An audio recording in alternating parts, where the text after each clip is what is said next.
नमस्कार दोस्तों, मेरा नाम अर्पित कुमार इलाहाबादिया है। लीगल फर्टर्निटी में आप सब लोगों का स्वागत है। तो जैसा अभी आप लोगों ने न्यूज़ पे सुना होगा कि अभी जो नोबेल पीस पुरस्कार 2024 का दिया गया है वो जापान की एक ऑर्गेनाइजेशन है जिसका नाम निहुंटो होडांटो करके है। जो जो नागासाकी हिरोशिमा में बम की वजह से जो लोग मरे थे या कैटास्ट्रॉफी उनको फेस करनी पड़ी थी, या 70,000 लोग डाइड हुए थे, या बहुत ज़्यादा जनमान की हानि का खतरा हुआ था, बहुत ज़्यादा जो ह्यूमन सिविलाइजेशन है उसका नाश हुआ था। एक तरीके से हम कह सकते हैं कि जो ह्यूमन रेस थी वो खतरे में थी, या इसकी वजह से बहुत सारे डिजास्टर्स इम्पैक्ट क्रिएट हुए थे जापान में। उसी के बारे में ये शांति के लिए, न्यूक्लियर डिसआर्मामेंट को हटाने के लिए ये नोबेल पीस पुरस्कार इस बार 2024 में दिया गया है। तो ये संसार में इसका मेन उद्देश्य है कि शांति, पीस को पैदा करना, साथ ही साथ ये पूरी तरीके से जो भी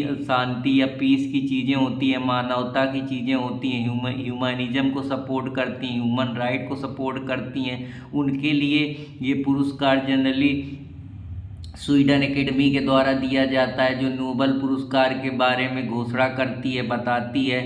तो 2023 में इसको ईरानियन जो हमारी नरगिस मोहम्मदी हैं, ह्यूमन राइट एक्टिविटिस्ट जो कि माइनॉरिटी ग्रुप से आती हैं, जो महिलाओं को जो सामना करना पड़ रहा है, ईरान में फेस करना पड़ रहा है, या उनको कोई फ्रीडम नहीं दी जा रही, उनको बुर्के में रखा जा रहा है, कोई उनकी खुद की चॉइस नहीं वो कर सकती हैं। एक कंजर्वेटिव आइडियोलॉजी जो है या कंजर्वेटिव प्रैक्टिसेस हैं उनको दूर करने के लिए वो सरकार से लड़ रही हैं या अपनी बात रख रही हैं, महिलाओं को उनकी आज़ादी दिलाने के लिए संघर्षरत हैं। तो उनके इसी प्रयास को देखते हुए हमारी जो नोबेल पुरस्कार की जो हमारी संस्था है, जिसको रॉयल स्वीडिश एकेडमी के द्वारा उनको ये पुरस्कार से नवाजा गया। हालांकि जो ये हिनोटो है ये पूरी तरीके से एक जापान का ऑर्गेनाइजेशन है, एक संस्था है जो जापान में जितने भी सर्वाइवर अटैक से लोग बचे हैं उसके इम्पैक्ट के बारे में बताता है, उसके डिट्रीमेंटल इम्पैक्ट के बारे में लोगों को अवेयर करता है, अवेयरनेस पैदा करता है, न्यूक्लियर डिसआर्मामेंट को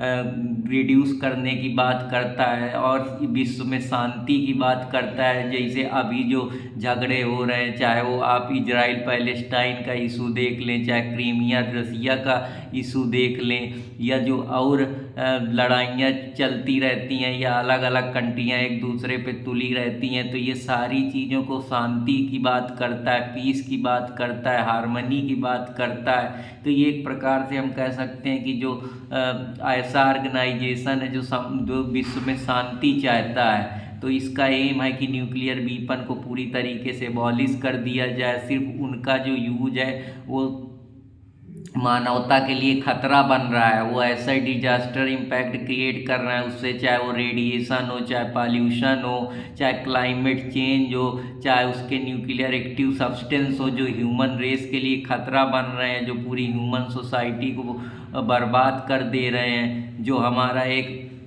प्रॉपर बैलेंस बनना चाहिए हमारी ह्यूमैनिटी के बीच में, हमारे पीस के बीच में, वो मेंटेन नहीं हो पा रहा। तो ये जो न्यूक्लियर अटैक 6 अगस्त 1945 को यूएसए के द्वारा 2 बम गिराए गए, एक ड्रॉप लिटिल बॉय करके था जिसमें 70,000 लोग मरे, एक 9 अगस्त को दूसरा जो बम गिराया गया जिसको फैट मैरी बोलते हैं, फैट मैन जो ड्रॉप किया गया है, इसकी वजह से वहाँ बहुत सारे इम्पैक्ट क्रिएट हुए। वहाँ के बच्चे अब भी जो रेडियो एक्टिव की तरंगे हैं, बहुत सारे लोग तो बम गिरते ही बिल्कुल काले पड़ गए, मर गए, इतनी हीटिंग जनरेट हुई जिसकी वजह से क्लाइमेट चेंज जैसी समस्या, वहाँ के बच्चे आज भी अपाहिज पैदा होते हैं, या हम कह सकते हैं उनकी जो पॉपुलेशन का ग्रोथ है कुछ इलाकों में आजकल नहीं होती, जिससे उनकी जो डेमोग्राफी है वो भी काफ़ी कम है जापान में, उनका जो एक तरीके से विकास का पहिया है वो भी रुक गया है। तो ये जो हेगमनी की पूरी बातें हैं कि हर देश अपना वर्चस्व चाहता है, वैसे सेकेंड वर्ल्ड वार के समय अमेरिका जापान सुप्रीमेसी को कंट्रोल करे था, तो इस सुप्रीमेसी को कम करने के लिए उनकी स्ट्रेटजिक जो भी स्ट्रेटजियाँ उन्होंने बनाई हो, या हम कह सकते हैं कि और भी सारी चीज़ें करने की वजह से, अपनी डिप्लोमेसी हाई पावर दिखाने के लिए या हेगमनी को बनाने के लिए या अपनी सोरेंटी को जमाने के लिए अमेरिका ने ऐसा किया, या कोई इलविल मोटिव रहा, या कोई उनका पुराना उनसे कोई कोल्ड वार या दुश्मनी रही, उसकी वजह से उन्होंने ऐसा करा। तो हालांकि कई देशों ने इसको अलग अलग पैमानों पे गलत ठहराया, इसमें एक इथिकल व्यू पॉइंट भी देखने को मिला।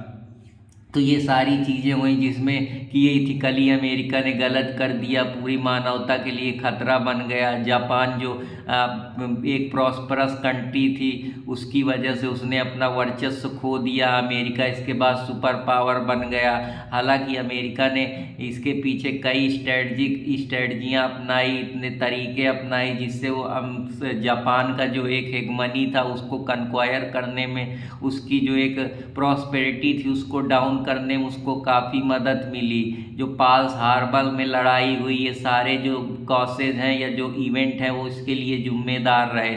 न्यूक्लियर डिजास्टरमेंट को रोकने की बात करता है ये ऑर्गेनाइजेशन, अवेयरनेस फैलाता है, न्यूक्लियर वार को प्रिवेंट करता है। जापान और इसके आसपास की जो कंट्रियां इंटरनेशनली भी ये पीस की बात करता है, शांति की बात करता है। कुछ और ऑर्गेनाइजेशन है जो जिनको पीस पुरस्कार दिया गया, जैसे 1974 में ये जो पीएम थे जापान के इल्सोका सोता, उनको नॉन न्यूक्लियर वीपन पॉलिसी के कमिटमेंट के लिए उनको ये पुरस्कार दिया गया। 2017 में एक ऑर्गेनाइजेशन था ICAN, जिसको international campaign to abolish nuclear weapon catastrophic जो ह्यूमन कॉन्सिक्वेंसेज हैं उनको रोकने के लिए उनको एक तरीके से ट्रीटी बनाई गए, कमिटमेंट बनाया गया, और प्रॉपर पीस को मेंटेन करने के लिए इस पुरस्कारों की बात की जाती है।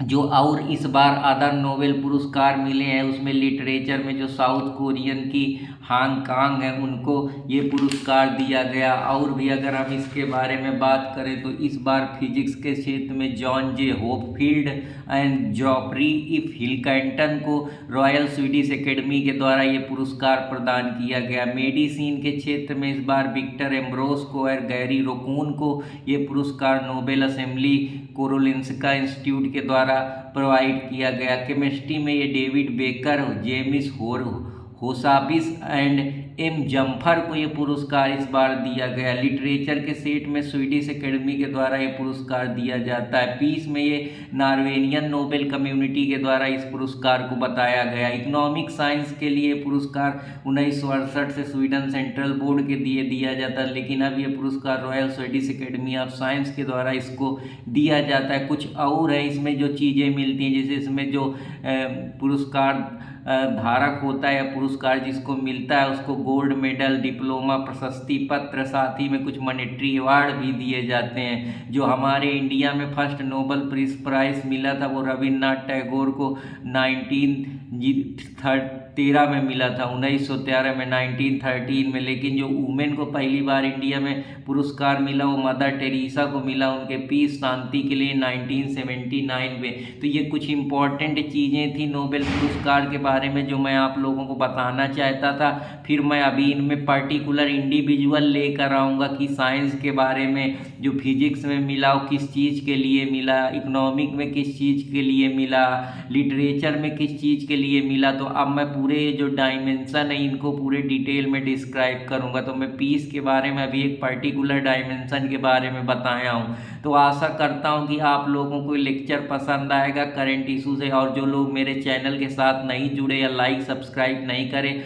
वो कृपया जाके सब्सक्राइब कर लें, अपना आशीर्वाद प्यार बनाए रखें। तो फिर कोई नए टॉपिक के साथ मिलूँगा, तब तक के आप लोगों से विदा चाहता हूँ, क्षमा चाहता हूँ। फिर मिलूँगा, तब तक के लिए जय हिंद जय भारत। धन्यवाद दोस्तों।